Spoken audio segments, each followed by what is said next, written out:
Thank you very much for tuning in on this Blab. If you're listening to this on the Your Own Pay podcast, then remember you can join us live on Blab and Periscope. Right now I'm not streaming to Periscope. However, in the near future, I'm definitely going to be streaming our Blabs to engage with the Periscope viewers as well. Follow me on Twitter, Blab and Periscope, at Payon, P-A-Y-O-W-N. This is Michael Babcock, and I'm joined today with Vashawn Jones of Fedora Outlier, LLC, and an amazing gentleman who actually, I find this to be quite interesting, interviewed me last March for their Delivering Access podcast. And I like to share that podcast because it was an amazing opportunity for me to share my story and some of my fun events I had, especially jumping off the train thresholds when I was a kid. Yep. Absolutely. I want to thank Vashawn for that interview and for joining me. Now, Vashawn, we're going to try to keep this fairly quick because I know that we're both quite busy. Yes, sir. Wanted to ask you, I've got about 6 questions here, but that's not to say that your answers to these questions won't change those. But wanted to ask you, number one, who are you? Like, you're an amazing individual who runs a company. Who are you, though? That's a very, very deep question. I am, in a nutshell, a person that absolutely believes that together we can change the world. And I grew up in Portsmouth, Virginia. I'm the oldest of 7 children. I often like to say I was born 39 years ago in a hospital in Portsmouth, Virginia, to be next to my mother. And, ever since then, it's been an amazing journey as a blind person later in life and as a person who's actually lost his sight a few times in life due to playing sports, having detached retinas, glaucoma, cataracts, high pressure in the eye, premature birth. So I was destined, I like to say, to be blind, but it is an amazing time if you are blind. Technology proliferation has brought us to the point that we're able to now stream pretty much for free live video. And I'm just super excited to be here, to be able to take this opportunity to tell the world that together we can change it. So that's me in a nutshell, Mike. That's awesome. I might have heard it in some of your other content and some of the other videos that you've done, that you're the oldest of 7, but I'm the oldest of 7. We lost one of my younger brothers when he was only a couple months old due to SIDS. But it's interesting to hear that you're the oldest of 7 and I am as well. Maybe that's why we connect. We understand the whole big family. And plus, you're a great marketer, so that was the other reason why we connected as well. Right. I mean, I appreciate the kind words, that's for sure. So, that's awesome. Thanks for letting us know that. And I wasn't aware of the fact that you'd lost blindness. So being blind when you went, you're completely blind. Is that correct? I am now. Yes, absolutely. Okay. And so this isn't your first time experiencing blindness, though? Because when did you lose full vision?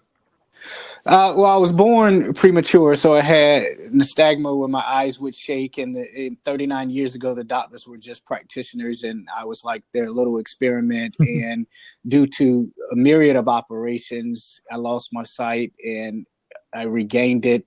And probably when I was about 12 or 13 years old, I was outside playing baseball with my best friend, and my little sisters were playing outfield, and we were teaching them how to be tomboys early on. And not paying attention, I walked behind the guy who had the bat. He swung at the ball that my sister threw, and I got hit smack dead in the eye on Thanksgiving morning and lost my eyesight again. And so I was totally blind at that point. Went and had surgery and regained my eyesight, and then eventually lost it at age 31. And it was kind of a gradual loss. And a few times in life, I've been blind, but I've seen, of course, the majority of my life, so I know what the world looks like. That's how it happened. Awesome. Well, I don't want to say awesome because of your stories, but right. Awesome because you understand what it's like from actually you have a unique viewpoint. You understand what it's like both from the sighted viewpoint and the blind viewpoint, and you've experienced that several times. So Absolutely. That's inspirational. Now, Vashawn, you run a company called Fedora Outlier LLC, company I've started doing some marketing for myself, which is an amazing opportunity. I want to thank you guys for that. But Yep. my question for you about Fedora is, can you give us a quick history of why you started it and how Fedora became Fedora? Yep. And the why is very important to me. We actually started it to show the world that blind people can do and be and go wherever they wanted to go and do whatever they wanted to do and be whoever they wanted to be. And it all started from a cruise ship in Mexico, where I wanted to put together a group of blind people and to explore the world in a reasonable and economical way. And I put together the Family and Friends Empowerment Cruise 1. We're up to number 5. And on that ship, I was thinking about starting a company teaching assistive technology. And with that, I knew that I wanted the name of the hats that I wear. I have about 52 or 53 fedoras. And I knew that we wanted to be something phenomenal. And outlier was the word that came to mind, especially after reading Malcolm Gladwell's book, Outliers. And I asked the people on the Miranda around me, I said, what sounds best, Outlier Fedora or Fedora Outlier? And everyone, as a consensus, said Fedora Outlier sounds beautiful. What is it? And I was like, it's going to be my new company, and we're going to teach blind and deafblind individuals how to use assistive technology, how to use it effectively, and that the outcome was that they'll be able to actively seek employment to find or create work that is meaningful, purposeful, and profitable. And that was 4 years ago, and we've accomplished a lot in those 4 years, and we got a lot more to do. And that's pretty much the gist of how the company got started and the why behind it. Awesome. And I really like the fact that you say either find employment or create employment, especially since I've always wanted to be an entrepreneur. I kind of jumped 2 feet in after I was an assistive technology instructor back in 2012. And my mother passed away. I'm like, hey, entrepreneurship's for me. So I like that create employment. Was there something behind that caused you to include that? Because a lot of people, they just say, find employment for the blind, and you hear that quite a bit. Were you inspired to create employment for a certain reason? Yeah, absolutely. I've in my life I've started and sold several businesses, and it's nothing like the freedom that you get to be able to work at this point. And what I've always wanted to create was to be able to work from anywhere in the world. And of course, with internet and cell phones, you're able to do that. But creating work is something that gives the person the ability to express themselves through the ideas and creativity that they have. And I think that is very key, especially for our population where jobs are not that plentiful, but you do have just as great of opportunity to create a product or a service and to be able to express that through those creations and share it with the world. So that's the impetus behind the creating, in addition to how to effectively find employment traditionally as well. Excellent. Well, and the popular number that's thrown around is 70 to 75% unemployment rate in the blind community. And I personally don't think that number takes into consideration those who have attempted entrepreneurship or those who are their own employer. And it does come from a lot of motivation. You have to be motivated to make a difference, to change lives, to be a successful entrepreneur, I feel. So that's real important. Now, Vashawn, as a business owner, can you give a blind business owner, because for me, I don't know about you, but for me, I don't think secondly about being blind. I just think of myself as a business owner, and then I remember, oh yeah, I'm blind, just because I grew up in a family of sighted individuals. But as a blind business owner, for the viewers and listeners, can you give us a quick rundown of your day, like what you would do on a daily basis? Now, before you do that, I want to first of all preface that with, I watched a calendar video that you recorded about 4 months ago and put on the YouTube, asking people to, hey, what's the next thing on your event? The next thing on my event is I have a webinar at 10 a.m. Just so you know, I have a webinar at 10 a.m. telling people how to create your own audio CD programs, which is going to be exciting. But can you give us a quick rundown of what your day looks like as a blind business owner? Yeah, absolutely.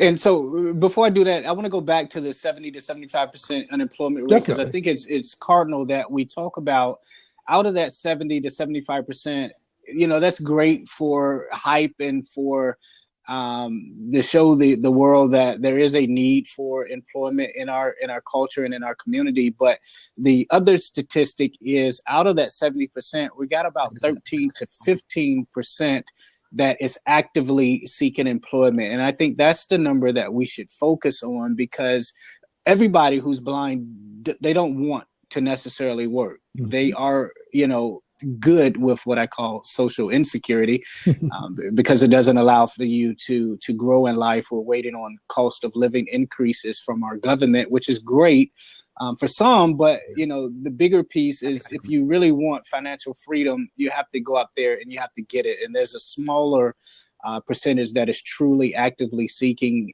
work that is meaningful, purposeful, and profitable. And those are the people that our company avatar is those that are actively seeking employment, and you'll find those people because they'll ask questions and they'll take the mentorship and apprenticeship.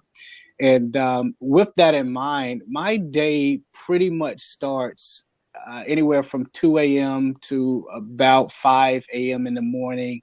And what I focus on initially, outside of exercising and praying and all of that great stuff, is the one big thing that day on my calendar that I need to knock out. And that's so important because that sets the tone for the remainder of the day. I get that out the way very, very early.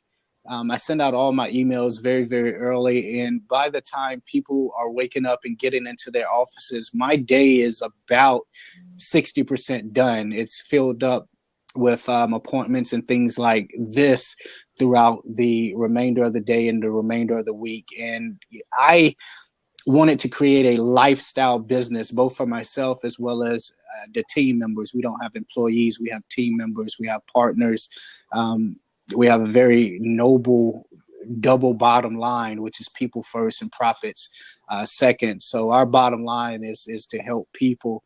And the way I spend my day is just making sure that communication is clear, effective, so that we can create that impact that we absolutely want to have. So that's kind of how the calendar works for me. Awesome. Well, just to jump all the way back to before that question, that 75% employment rate, I just want to throw one quick comment out on that. That is, I like how you look at it that other way. Out of that 75% unemployment, how many people are actually seeking employment? And that's really a number we should be looking at, not only with the blindness community, but, I've recently read a stat, it was like 5 or 6 or 7, somewhere around there, percentage of the general U.S. population is unemployed now. But you don't read the number of how many of those unemployed individuals are actually on Indeed or actually, filling out applications, actually trying to find employment. You just read the number of what our unemployment rate is. So I like that you brought that up. Absolutely. So I've just got a few more questions for you today. I want to thank you again for joining us. Number one, before we get into these last questions, can you take a few moments and let people know how they can connect with you and Fedora? Absolutely. Everything for me is through Fedora. We're actually going to release next year a very premium product at VashawnJones.com, which is not up. That's my personal website, but it's going to be the platform launch blueprint. And so we're working on that. But as far as the current connections to what we're doing and our life's work, you can reach us on our website at FedoraOutlier.com.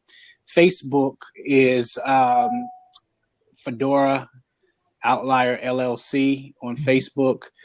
Twitter is Fedora_Outlier. Instagram, Fedora Outlier LLC.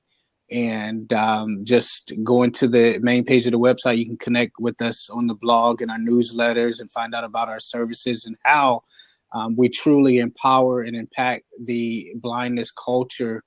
I like to say that instead of pushing the water through the stream as normal, we like to change the direction in which the stream is going in. And you'll find that our products are designed specifically to help individuals that are actively seeking employment to find it, create it, and make it meaningful, purposeful, and profitable for them.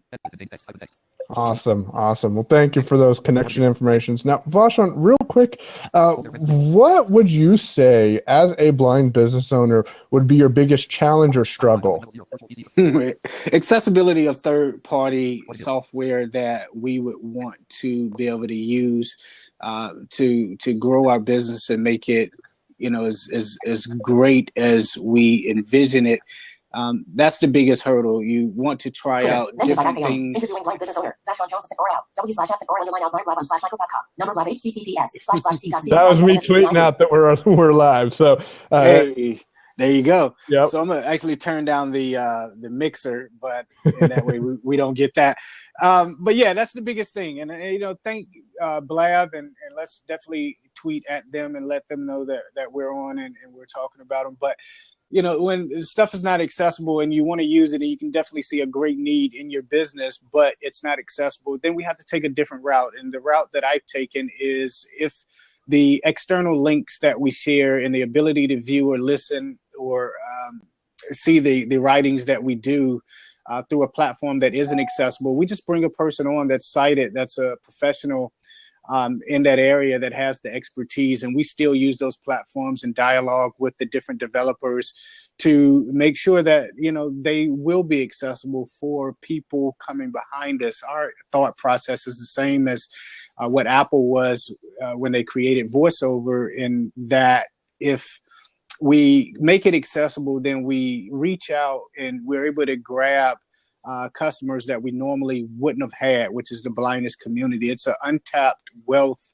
of people that normally would not be able to purchase or use our products had it not been or if it's not accessible. So we love dialoguing with developers and companies to make sure that they are able to reach out to our market as well.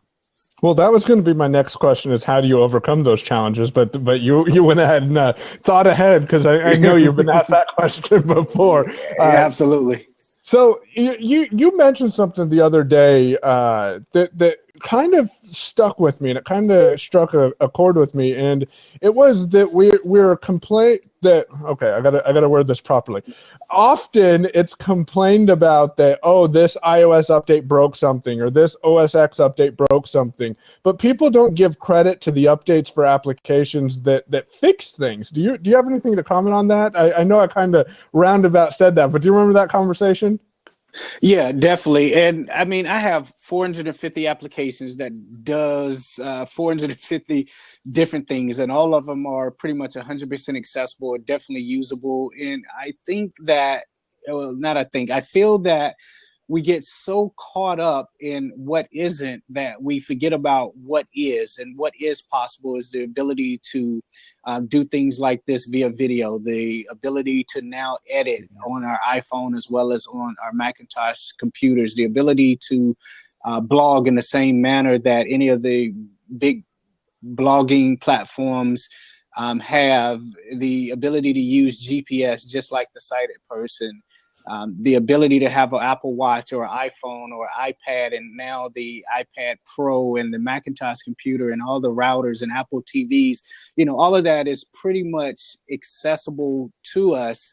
And are there some quirks? Absolutely. But that's just the nature of software. And I really thank Apple, as we have before, for making all of their platforms accessible to the blind, and not only that, for making it free to the point that I can walk into an Apple store, I can turn on my computer, I can turn on their iPad, their Apple Watch, and it's accessible to us. So I like to look at, instead of asking why, I'm asking more of why not, why can't we do this? Because everything is available to us to go where we want to go, do what we want to do, and be who we want to be. So that's my thought process behind it. Exactly. I appreciate that. And one big one, I was hoping you didn't say it because I wanted to mention it. I mean, seriously, we can read our mail with our phone now. Like it's a changing world. Man, let me tell you, I was one of the regional salespeople for the original Canopy reader, and at that point, it was $1,700 for the Nokia phone, and now it's $99, and it works great. So for $99, sometimes you catch it on sale for 25% off. So at $75, you're able to read printed text just like the sighted person, and even more so because you can import it and be able to edit it and share it. And it's just amazing times to be blind if you have to be in this day and time. Well, and it makes me want to think about the future, because I'm all about the future. What if we have this now? What is it going to be like 10 years from now? I mean, it's a interesting feeling and thought. I mean, yeah, I picked, actually, I'll be honest, I picked a KNFB reader up on one of the times when it was 50% off. Wow. Yeah, you definitely got a gem of an application. But 10 years from now, I look forward to being able to have a car and you pick my wife up and go on a date and not have to worry about a driver and just do normal stuff because it's available to us. So that's what I look forward to. Yep. Sighted people have jetpacks. They'll be able to move around with those, and we'll have cars. We'll be catching up. There you go. Absolutely. So my last question for you today, Vashawn, once again, I want to thank you for spending the time out of your morning with us. I guess it's almost after. Well, it's still morning there. So what would you tell a blind person if they've ever decided or thought about becoming an entrepreneur? What would be your advice to them? Mentorship and apprenticeship is the biggest things that you can have and be a part of for anything that you want to do. And it's almost like if you are not familiar with filing taxes or managing people or negotiating deals or creating products or whatever it is outside of your passion, the core application that you're wanting to create and bring to the world, surround yourself with people that are experts in those fields. And sometimes you will have to file your own taxes, and you will have to start with your own product and create it and do it just based on the cash restraints and the time restraints and all the other intricacies that come with it. But I would definitely say surround yourself with other entrepreneurs, not just blind, but definitely some blind in the mix, as well as other people that are professionals that live, breathe, and sleep the things that you are not good at. And before long, you'll have a thriving business with experts around you that, will be able to help you grow and go in the business world, the places that you want to grow to and be able to go to. So that would be my advice. Awesome. Well, I do appreciate that advice, and I agree with it because, surrounding yourself with people who are going to support your goals and help you reach those goals is substantially better than surrounding yourself with people who are going to shoot your goals down. That's for sure. So, Absolutely. Awesome, Vashawn. Well, once again, I do want to thank you. If you guys want to check out more about what Fedora Outlier is doing, head on over to FedoraOutlier.com and follow on Twitter. Twitter might be changing in the near future. Definitely connect on Facebook and YouTube. That's one channel Vashawn forgot, but it is available too. So definitely connect with them there. And absolutely. I appreciate you for taking your time out of your day, Vashawn, and listeners of the podcast and viewers on YouTube. Remember, you can connect with me over at yourownpay.com and never stop being amazing. As I like to tell people, make today the best day of your life. Then why not do it again tomorrow?